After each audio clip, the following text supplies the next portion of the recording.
안녕하세요. 반갑습니다. 오늘은 2022년 12월 4일 벌써 올해 마지막 달의 첫 주일 예배를 드립니다. 다시 한번 여러분 모두를 진심으로 환영합니다. 반갑습니다. 우리 제주 가정교회 제자들 가족들 너무 보고 싶고 환영합니다.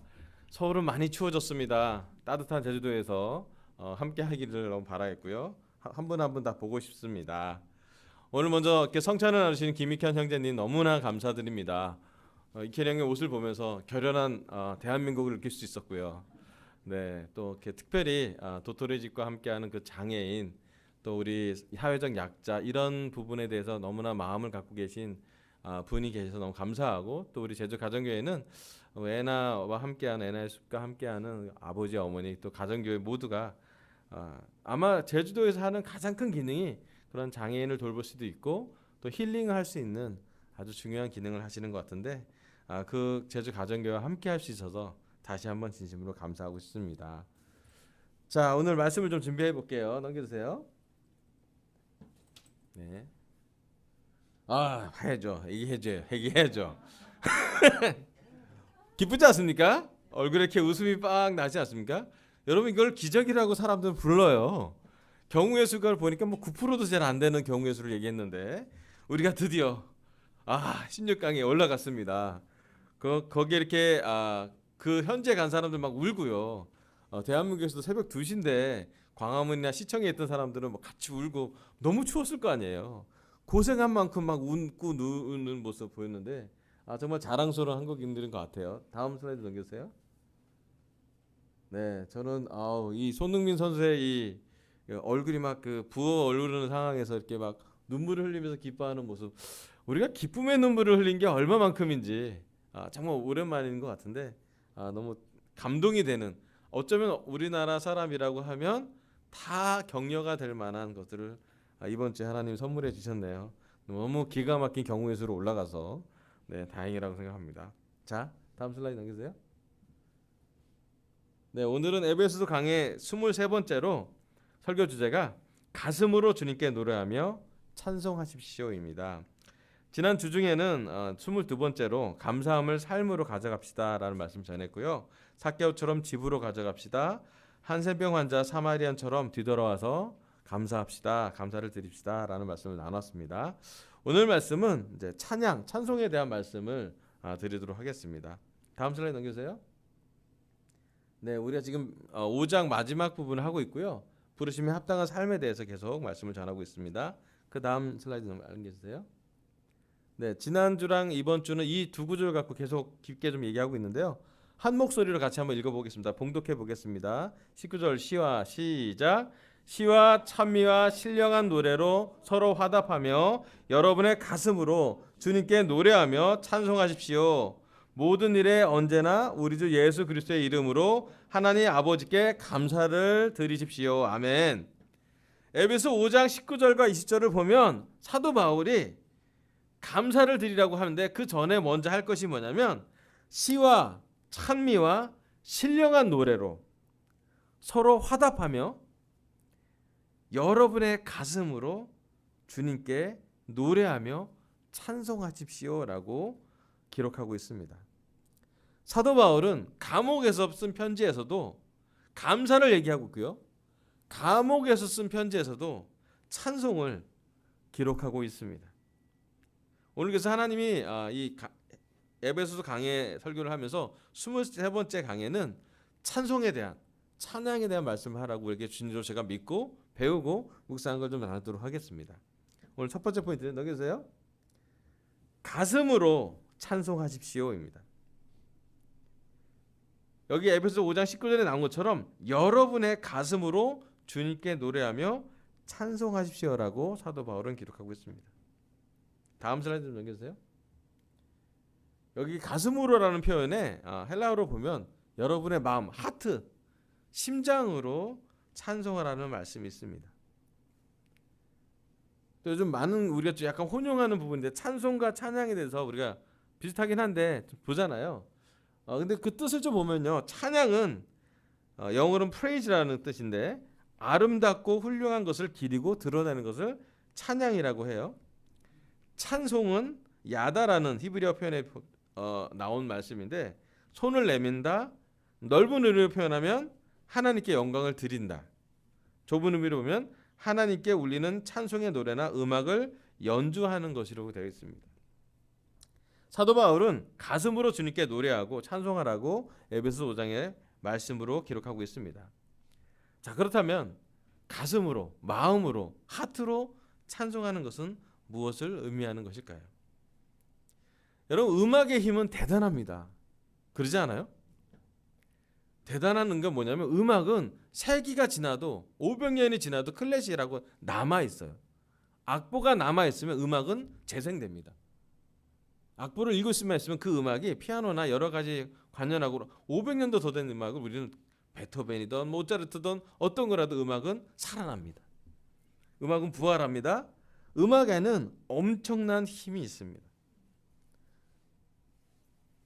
왜냐하면 우리가 노래를 부를 때 우리가 잘 아셔야 되는 게 우리의 마음이 흘러나오고 좀 더 우리가 특별히 예배 때 찬양을 할 때는 영이 흘러나오기 때문입니다. 음악 중에 가장 원초적인 음악 중에 하나가 우리 입술로 하는 아카펠라 음악이에요. 우리가 노래를 부르잖아요. 언제 어디서나 부를 수 있어요. 뭐 기구가 필요하지 않잖아요.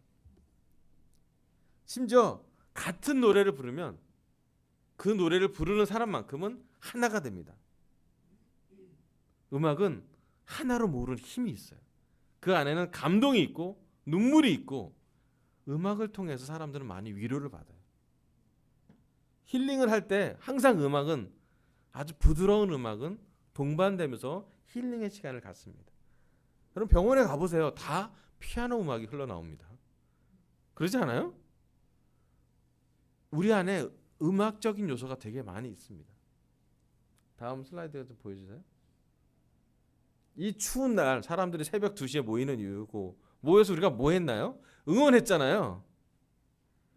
여러분 대한민국 응원가 기억이 나세요? 여러분 다 불러봤잖아요. 모르는 거 아니잖아요. 그죠? 그 음악을 들으면 어떤가요? 대한민국 소리만 들으면 차오른다 국뽕이. 여러분 20년 전에 우리가 그랬어요. 그죠? 막 제가 20년 전에 2002년에 저는 일본에 있었어요. 동경에. 사람들이 막 시내버스에 막 올라가고 막 사람들이 막 몇만 명이 막 광화문에 모였고 막 근데 그렇게 많이 모여도 사고가 없었어요. 신기하게도 뭐 몇십만이 모였다고 했는데 와 그렇게 그들이 음악을 듣기 하면 이제 전주가 딱 나오면 응원가 전주가 딱 나오면 딱 사람들이 느껴요. 아 우리는 하나구나. 그 전까지 그렇게 막 정치로 싸우다가 진보와 보수로 막 갈등하다가 응원가를 들으면 갑자기 빨간 옷으로 바뀌어서 하나가 됩니다. 다음 슬라이드 넘기세요. 이 새벽 2시에 찍었던 사람들의 모습이 너무 추운데도 하나로 보입니다. 우리가 월드컵 경기를 볼 때 제일 많이 하는 게 뭐 응원가를 부르는 거예요. 응원 구호를 부르는 거 대한민국 짝짝짝짝 하고 그것이 우리를 하나로 만듭니다. 다음 슬라이드 좀 넘기세요. 제가 좀 감동받는 건 뭐냐면 지금 전 세계 올랜도 교회 우리 컨퍼런스 할 때 요즘 제가 가장 많이 영향받는 건 뭐냐면 여러분 설교 시간보다 저희 찬양 시간이 더 긴 거 아세요? 예배 시간을 배분해 보잖아요. 우리 전체 교회 컨퍼런스 큰 예배를 드리면 설교 시간보다 음악이 많거나 적어도 비슷해요. 예배의 처음과 끝은 우리는 찬양으로 시작하고 찬양으로 마칩니다. 우리의 예배를 여는 시간이 찬양이고요. 예배를 마지막으로 마무리하는 시간도 찬양입니다. 제가 우리 교회 첫 방문했을 때 저한테 가장 충격적인 장면 중에 하나가 뭐냐면 해외 선교사 목사님이 설교는 영어로 하셨어요. 근데 설교를 끝나고 내려와서 찬양을 할 때 한국말로 발음도 안 좋았어요. 복되고 성스러운 것 이래 부르는데 얼굴이 시뻘개지면서 정말 최선을 다해서 막 그때 제가 많이 훈련 받았던 건 찬송 무조건 크게 자기 부인하며 큰 소리로 찬양하라. 여러분 우리가 하나님께도 찬양을 드리잖아요. 우리의 목소리로 찬양을 드리는 건 정말 중요한 것 같아요. 코로나 이전과 이후를 비교했을 때 우리가 약해진 모습 중에 하나가 뭘까? 여러분, 함께 모여서 찬송하고 찬양하는 게 얼마나 우리에게 특별한 감동인지. 많은 경우 우리 집에서 또 이런 조그만 모니터를 보고 다른 사람도 있는 수도 있고, 그렇게 온라인으로 예배 드린다면 정말 우리가 큰 소리로 찬송할 수 있을까? 정말 마음을 더 크게 열어서 가슴으로 찬송하시는 환경이 아닌 경우가 많거든요. 우리 제주 가족교회 제자들은 좀 죄송하지만 우리 강서교회는 우리 박민주 자매가 반주를 해줘요. 여러분, 동영상을 보고 찬송하는 것과 반주를 라이브로 들으러 하는 찬송은 또 다르지 않습니까? 현장감이라는 게 있어요. 더 놀라운 건 뭐냐면요, 우리가 찬송을 하지만 우리의 소리도 듣고 옆주에 있는 형제자매의 소리를 들어요. 온 마음으로 가슴으로 찬송하는 사람들 옆에 가면 찬송이 대가 흘러나와요. 근데 찬송을 하긴 하는데 해야만 되기 때문에 하는 찬송할 때는 좀 가슴으로 흘러나오지 않을 때도 있는 것 같아요. 오늘 시간 우리가 물론 한 해 동안 뭐 매번 모두 다 온 마음을 할 수는 없겠지만, 그렇다 하더라도 저희가 예배드리는 시간만큼은 일주일에 이렇게 한 번 모여서 주일 예배 때 드리는 찬송만큼은, 우리 강은희 형제도 얘기하고 오지혁 형제도 늘 얘기하지만 온 마음으로 가슴으로 찬송하고 찬양하기를 바랍니다. 왜냐하면 하나님은요, 마음을 열어서 찬송하는 걸 기뻐하신다고 하셨어요. 하나님은요, 우리가 많은 고민 중에, 많은 갈등 중에, 많은 불안과 걱정과 두려움 속에 있는 걸 알고 계시고요, 힘들어하는 것도 알고 계실 것 같아요. 하지만 그럼에도 불구하고 하나님을 바라보고 찬양하고 찬송하는 형제자매들이 있다면 누구보다 하나님이 기뻐하실 거라고 저는 생각이 듭니다. 그리고 마땅히 우리는 하나님께 정말로 온 마음으로 찬양했으면 좋겠어요. 여러분, 우리 교회 정체성은 뭐냐면 찬양 인도자가 전부가 아니라는 것이에요. 찬양을 성가대로 분리해서 퍼포먼스로 다 보이는 교회가 저희 교회가 아닙니다. 우리 교회는 여러분이 찬양 인도자고요, 좌석에 앉아있는 한 사람 한 사람이 다 찬양을 온 마음으로 부를 때 우리 강서교회 서울교회 강서센터의 찬양은 아름다운 찬양이 되는 것이에요. 찬양은 보는 것이 아니라, 찬양은 쇼를 관람하는 것이 아니라, 찬양은 그 음을 내가 들었다 알았다가 아니라, 찬양은 그 가사에 내 마음을 넣고 그 음에 내 입술을 열고 그 선율에 하나님을 높여드리는 것에 저의 영을 드리는 것입니다. 우리 알아요. 송인도자가 찬양할 때 영을 다해서 찬양하는지 아닌지 우린 느끼잖아요.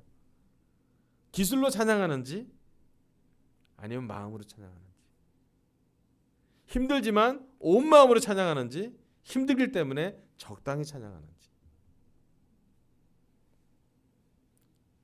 저는 우리 제주 가정교회 제자들 중에 우리 애나를 볼 때 찬양 시간을 보면 애나가 막 춤춰요. 애나가 음을 듣나? 청각 장애가 있는데? 우리가 알고 있는 그게 아니에요. 하지만 애나의 몸으로, 애나의 마음으로 찬양을 할 때 가슴으로 찬양하는 게 뭔지 느껴져요. 제가 오늘 너무 뜨거웠던 건 뭐냐면 이현영님이 얘기했던, 우리가 몰랐던 거지만 애나한테 달리다 보면 일어나라고 하고 5살 된 그 딸한테 일어나길 바라는 부모들의 마음이 어떨까. 어쩌면 우리의 아이들은 그때는 이미 일어나서 말도 하고 돌아다니기도 했던 그랬을 테지만 애나가 천천히 일어나는 그 한 발을 뗄 때 어떤 마음일까. 그런 애나가 지금은 찬송이 흘러나오면, 지금 찬송 시간이야 그러면 누가 찬송을 하든 간에 기쁘게, 음도 모르고 박자도 모를 수 있지만 기쁘게, 알 수도 있지 잘 모르겠지만 기쁘게 마음으로 찬양하고 있어요. 여러분 우리 영혼을 담아서 온 마음으로 찬양하고 있는지 살펴보시길 바랍니다. 여러분 마음으로 가슴으로 찬송하기를 사도 바울은 감옥에서 외칩니다. 그리고 그것이 우리한테 울려서 우리 마음에 영을 모아서 찬송하시기를 바랍니다. 아멘. 다음 슬라이드 넘기세요. 야고보서 13절에 이런 말씀이 있습니다. 여러분 가운데 고난을 받은 사람이 있습니까? 그런 사람은 기도하십시오. 즐거운 사람이 있습니까? 그런 사람은 찬송하십시오. 야고보는 이렇게 기록합니다. 신기하게도 야고보의 말씀은 고난이 많이 기록되어 있습니다. 고난 당하는 것을 기쁨으로 여기라고도 하고요. 고난을 당할 때 그리스도를 보라고도 합니다. 야고보는 이렇게 기록합니다. 고난을 받는 사람이 있습니까? 그런 사람은 기도하십시오. 즐거운 사람이 있습니까? 그런 사람은 찬송하십시오. 고난에는 기도하고 즐거울 땐 찬양하라고 합니다. 우리가 마냥 즐겁지는 않잖아요. 예, 즐거워 있으면 우리가 막 진짜 월드컵일 땐 찬양할 수 있지. 월드컵 송으로 16강 가면 할 수 있잖아요. 마냥 기쁘지 않잖아요. 다음 슬라이드 넘기세요. 오늘 설교 두 번째 포인트는요. 고난 받을 때에 기도하고 기도 중에 찬송하십시오. 다음 슬라이드 넘기세요. 오늘 말씀 마지막인데 사도행전 16장 25절. 한밤중 되어서 바울과 실라가 기도하면서 하나님을 찬양하는 노래를 부르고 있는데 죄수들이 듣고 있었다. 아멘. 사도행전 16장 25절은 바울과 실라가 선교를 하다가 잡혀 들어가서 심하게 매질을 당한 후에 한밤중에 그들이 했던 것이 나옵니다. 온몸이 구타로 아픈 상황에서 그들이 뭘 했냐면요. 바울과 실라는 기도했습니다. 피가 흐르는 매를 맞아서 피가 흐르는 고름 옆에서 신음과도 같은 기도를 합니다. 그리고 그가 뭐 했냐면 찬양하는 노래를 불렀대요. 여러분 이 찬양은 제 생각엔 밝은 찬양은 아니었을 것 같아요. 하지만 바울과 실라는 심한 매질을 당하고 상처가 아물지 않은 상태에서 고통 가운데 숨쉬기도 힘들어하는 그 상황에서 하나님을 찬양하는 노래를 부르고 있었어요. 그리고 죄수들은 그걸 듣고 있었답니다.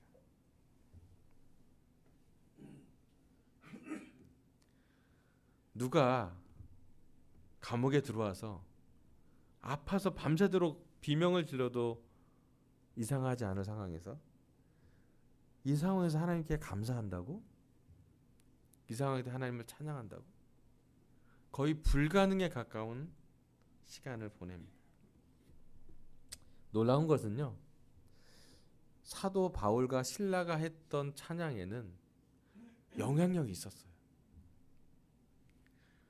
듣고 있던 죄수도 영향을 받고요. 듣고 있던 간수도 영향을 받고요. 나중에 이 간수가 그 가족과 함께 세례를 받습니다. 여러분 찬송은 생각보다 우리에게 아주 큰 영향력이 있습니다.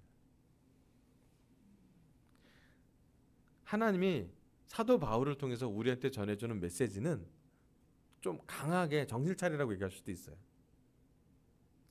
여러분 오늘 우리가 어떤 문제가 있던 어떤 고난이 있던 고난 종류도 여러 가지고요. 지긋지긋한 고난도 있고 새로운 고난도 있겠죠.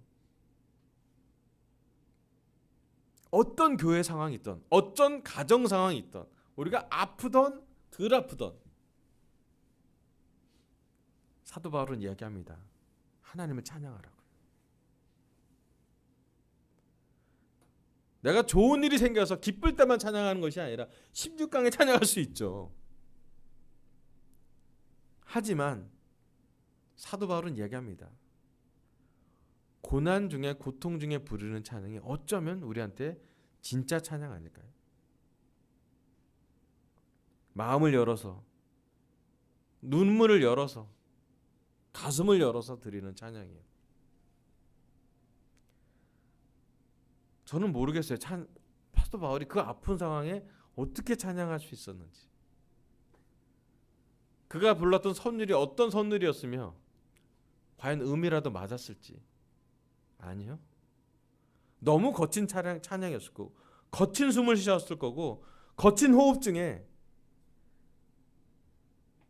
정확히 잘 들리지도 않은 찬양인데, 한 가지 안 것은 죄수나 간수나 그가 하나님께 찬양하는 것으로 듣고 있었다는 것이에요. 여러분, 우리한테 가장 중요한 사도 바울이 전하는 에베소서에 나오는 찬송은 아름다운 찬송이 아니라 너무나 하모니가 좋고 우리 귀를 즐겁게 하는 찬송이 아니라 감옥에서 거친 숨을 내어주는 찬송일지도 모릅니다. 그리고 지금 이 말씀은 대한민국에 주는 하나님의 말씀이라고 생각해요. 추운 날 부르는 찬송이요. 자, 우리한테 좀 적용해 볼게요. 우리 강서교회 제자들 또 제주 가정교회 제자들한테 묻고 싶습니다. 여러분 주일날 찬송하잖아요. 아멘. 주중에 줌 예배 드릴 때 우리 이렇게 어떻게 찬송하고 계신가요? 온 마음으로 마음을 다해서 여러분의 아이들이 여러분의 찬송을 들을 정도로 찬송하고 계신가요?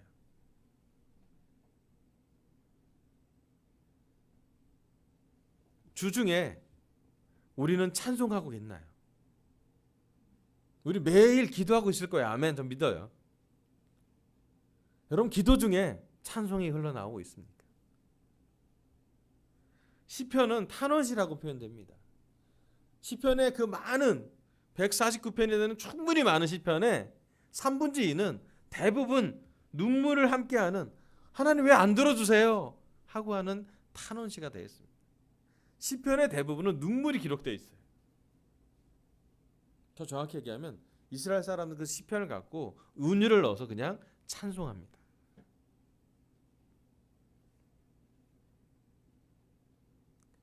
여러분 우리 기도가 응답될 때 찬양하는 거 아멘.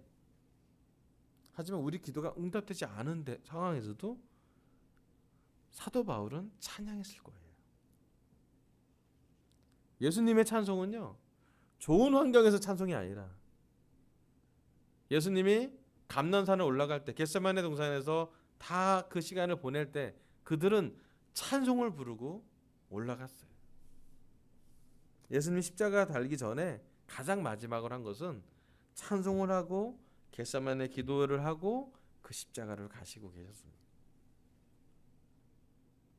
여러분 이 시간 우리 강서교회 제자들 또 제주 가정교회 제자들 이 설교를 듣는 모든 분에게 감히 사도 바울을 와서 이런 말씀을 드립니다. 고난 중에 기도하고 기도 중에 찬송하라고요.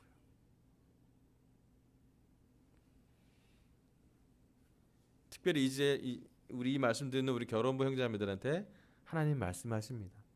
집에서 찬송하시라고. 아이들이랑 찬송 같이 해보라고요. 부부가 찬송 같이 해보라고요. 그리고 여러분이 찬송을 읊조리면서 기도해 보세요. 여러분 찬송이 우리 입에 흘러나올 때 우리 마음도 흘러나오고 우리 영도 흘러나오고 어쩌면 우리 찬송이 우리의 영을 변화시킬 거라는 생각이 들어요. 우리가 예배를 드린다고 할 때 주일날 예배를 드린다고 할 때 우리가 할 수 있는 많은 것이 그렇게 많지 않아요. 우리가 예배를 참여한다고 했을 때 예배 순서를 맞는 거 외에 성찬을 나누는 거에 우리가 할 수 있는 건 매주 예배에서 우리가 찬송하는 것이에요.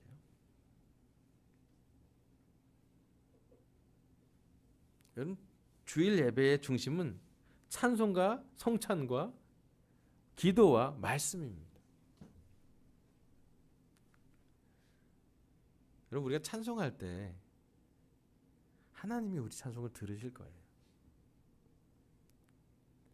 찬송의 많은 그 가사는 거의 기도문과 비슷합니다. 하나님을 높여드리는 것이. 어느 시간 우리가 많은 걸 할 수 있지만, 특별히 12월 춥고 여러 가지 어려운 상황이 있지만, 우리 상황에서 기도하고 기도 중에 찬송을 실천하면 좋겠어요.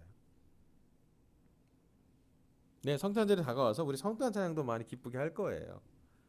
새로운 찬양도 많이 할 겁니다. 하지만 하나님이 정말 저 스스로 느끼는 건데, 매일 내가 찬송하나?